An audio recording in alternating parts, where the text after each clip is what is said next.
সে আহলে সুন্নাতুল জামাত দীর্ঘদিন ধরে সে শান্তি ধারণ করে আসছে।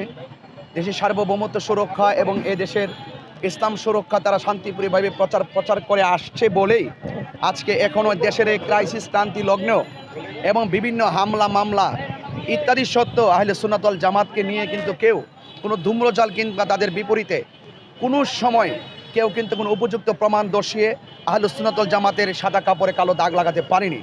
তো সুতরাং সেটা আমাদের দুর্বলতা নয়, এটা আমাদের ভদ্রতা। সেজন্য তবে একটি কথা বলবো, রাষ্ট্রযন্ত্র অফকোর্স দেশের শান্তি সুরক্ষায় এবং ধর্ম সুরক্ষায় অগ্রণী ভূমিকা পালন করতে হবে। আমরা বিগত ইন্টারিম গভর্নমেন্ট থেকে শুরু করে যেভাবে 97টা মাজার ভেঙেছে, এই যে গত পরশুদিন রাতের বেলা জিয়ারতকারীদের উপরে লাঠিপেটা করা হয়েছে এবং আক্রমণ করা হয়েছে, আমার মনে হয় সেখানে যদি রাষ্ট্রযন্ত্রের পক্ষ থেকে যদি কোনো ধরনের অপরাধীদের বিপরীতে প্রোটেক্ট না থাকে, তাহলে সেটা শুধুমাত্র জাতির জন্য, একটা রাষ্ট্রের জন্য এটা হুমকি স্বরূপ।